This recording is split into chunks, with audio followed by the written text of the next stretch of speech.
Today, Martin Luther King has a monument in his honor in Washington, D.C. There's a national holiday named for him. And King's story, a very watered-down, whitewashed version of his life, is taught in schools across this country. It's taught in schools around the world. But what is almost never discussed about Martin Luther King Jr. was the truly radical nature of his politics and how he was completely rejected, scorned, and ridiculed by the news media, eventually by the broader civil rights movement, and also, toward the end of his life, by large swaths of the Black population in the United States. Dr. King's speeches for many, many years contained revolutionary, anti-imperialist ideas and visions, but those are never quoted. King described his own economic outlook as being rooted in democratic socialism. 50 years ago this week, on April 4th, 1967, Martin Luther King delivered a very historic speech at New York City's Riverside Church.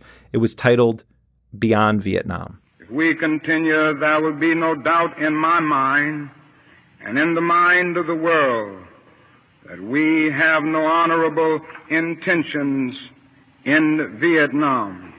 If we do not stop our war against the people of Vietnam immediately, the world will be left with no other alternative than to see this as some horrible, clumsy, and deadly game we have decided to play.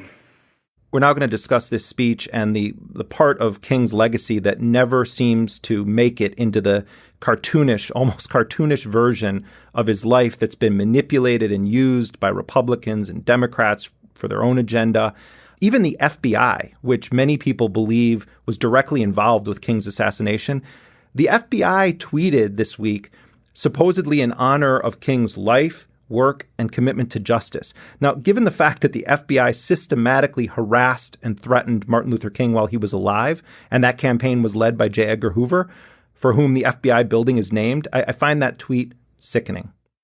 Joining me now to discuss the legacy of Martin Luther King in that last year of his life is Tavis Smiley.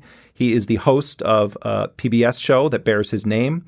Tavis is doing an entire week of special programming on his show on PBS. I encourage everyone to check it out. He is dissecting various aspects of King's Beyond Vietnam speech. And in addition to hosting his television and radio show, Tavis is also the co-author of a very, very important book on the last year of Dr. King's life. It's called Death of a King, The Real Story of Dr. Martin Luther King Jr.'s Final Year. Tavis Smiley, welcome to Intercepted. Jeremy, an honor to be on. Thanks, my friend.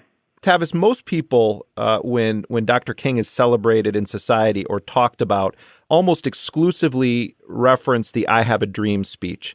Can you lay out how Dr. King came to give the Beyond Vietnam speech and the significance? First of all, Jeremy, it is the most controversial, the most unheralded, and I think the most powerful speech that Dr. King ever made. And it's worth being studied by anyone who really wants to understand who Dr. King really was. I think it's true for all of us, Jeremy, that we get to know who we are in the dark, desolate hours of our lives. And if you don't know Dr. King in this last year, from April 4, 67 to April 4, 68, then you don't see him in the dark, desolate hours to really come to appreciate who he was. And so to your question, in 63, he's given the I Have a Dream speech, and I think people think King only gave one speech in his whole life, Jeremy, and they act like the speech only had one line in it. My poor little children will one day live in a nation where they will not be judged by the color of their skin, but by the content of their character. I have a dream today. That's all we seem to know from that one speech. Even that speech had some more subversive truths in it that America wasn't really ready to handle, but it's nothing compared to this Beyond Vietnam speech. So here's the quick answer to your question. In 63, King is talking about integration.